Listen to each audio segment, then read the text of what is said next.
IT engineers of Reddit. What are some darkest secrets of Silicon Valley that plebeians are unaware of? Switch it off and on again is the standard answer for everything. And you'll be shocked how effective it is. Even for large servers with petabytes of data. Security and forensics guy here. Your data is not secure.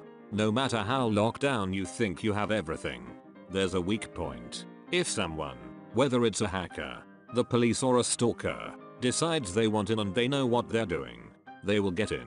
Your only true protection is hoping that no one ever cares enough to put in the work required.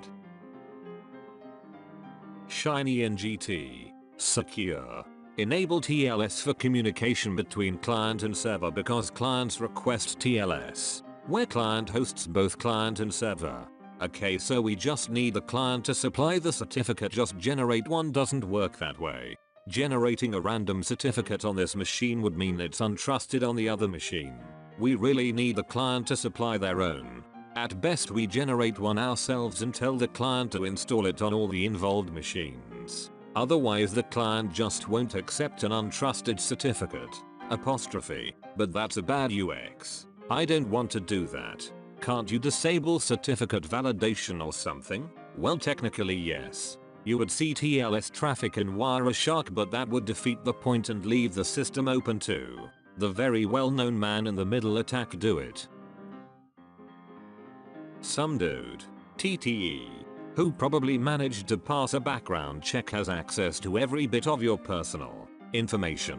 Because they may or may not need access to the database that holds it and can run some simple queries. They may even have it without that. Because the data is in plain text logs on some internal server they have access to. The old saying, if builders built buildings the way programmers write programs, the first woodpecker to turn up would destroy civilization, is just about spot on. So much of your information can be accessed so easily, as in poor security, that IT exists outside San Francisco. We aren't intelligent superhumans. We just use Google a lot. We literally can see you masturbating right now. Everything is on fire 100% of the time. Nothing is even as close to secure as it should be, if at all. No one has a clue what they're doing. It's mostly children and their parents' clothes playing grown-ups. There is no governance whatsoever and barely even a vague consensus on best practice. The people in control of your data are not even close to qualified to be making decisions about what to do with it, despite a lot of very liberal, socially positive stuff said out loud. Everything is 100% geared towards generating capital. All things, even the truth and sometimes physics, are subservient to this fact. And AMP X200B. After about 25 years in this business, the only conclusion I can draw is this. And AMP X200B. That anything works at all is a miracle. Don't save anything to the cloud you definitely don't want to lose control of. And maybe consider only flying if you have to. Way too much of the stuff you rely on is actually beta that got put into production early against the wishes of everybody, but it's too late to take it back. Your cheap child's electronic internet connected toy probably has an unchangeable default password. The startup industry is literal torture. You can be overworked and be underpaid very easily. Sadly, I need this job to live, but I don't get paid enough to enjoy everything. Shit, I barely have enough to afford to live. But then again, I'm no software developer. I'm just in IT. Programming is like playing guitar. Just because you can do it doesn't mean you should do it. And AMP X200B. Also, the ratio of truly talented musicians to all musicians is the same for truly talented programmers to all programmers. There are just more jobs in programming for kids that only know how to pick out the first few notes of Stairway to Heaven. Cloud means someone else's computer. Don't use it for important things. Your medical data is shared between hospital systems using pipe-separated text that is 50-80% compatible between different vendors. The primary method for sending data to outside physicians and labs is fax. Self-flying, fully autonomous, military drones will appear earlier than self-driving cars. These are nowhere near the dark secrets of Silicon Valley. I'm talking ageism, sexism, racism, harassment, money, corruption. That's what I came here to read, and it definitely all goes on in varying larger proportions than other industries. Using H-1B visas because we can't find enough local talent is a big lie. There are precious few engineers that have a clue. And if you've got enough access, you can accidentally duck things up in pretty dramatic ways. A guy I worked with 15 years ago accidentally made our router in May East the best route to anywhere, from anywhere, in the world. It took about a minute before it fell over. And we had to unplug all the peering links before it would even boot. My father is in this field and I'm currently trying to fight my way in.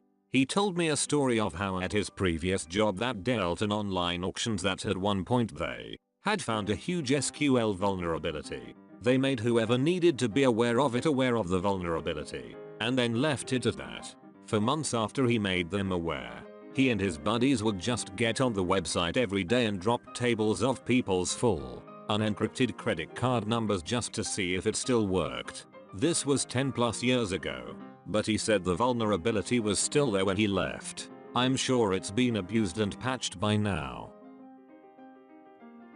1. 99% of people in the valley hate Elon Musk. Although he's marked a founder of Tesla, he did not start the company and bought himself the title.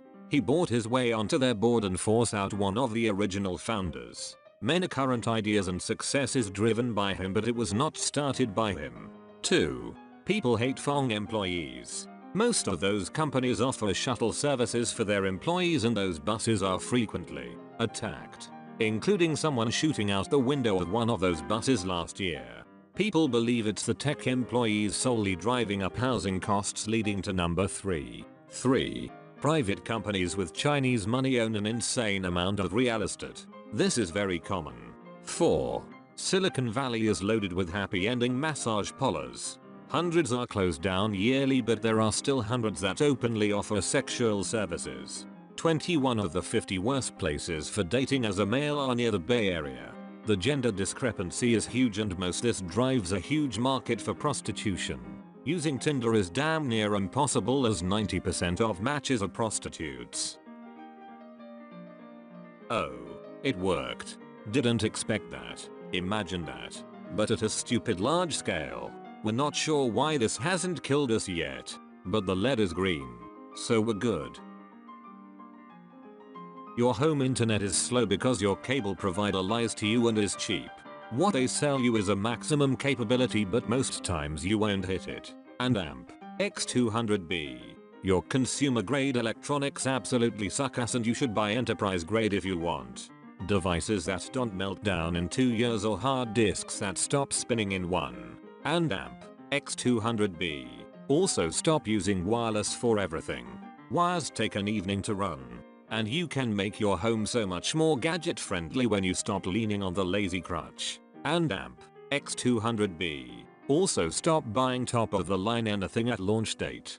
You are paying 400% its actual value, and if you wait 1 year or 6 months you will get it one stroke to the launch price. And AMP X200B. Also, marketing departments are just nerds who use buzzwords for everything and literally cannot resist putting in hilariously stupid requests.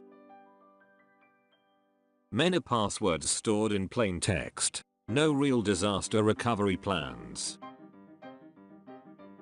Foxconn, the primary board producer for Apple and other OEM PC companies, has its own suicide rate separate from China and will imprison employees for being late or not showing up. How many deals are struck at Burning Man? I've had a couple IT engineer friends work for a top Silicon Valley company. Both were in their early 30s and married when they took their jobs. Because of SV's rampant youth culture, both guys wound up cheating on their spouses. One got divorced, another almost divorced but wound up quitting, moving out of California, and committing to his marriage. The female spouses told me that this experience is super common, but hardly talked about outside of SV circles. Tech companies are very hard on young married couples, not intentionally or maliciously, but because the companies demand that their workers be on 24/7 and because there are lots of after-hours functions that are geared toward workers who are young and single. It just isn't a good environment for young married couples or anyone with young kids.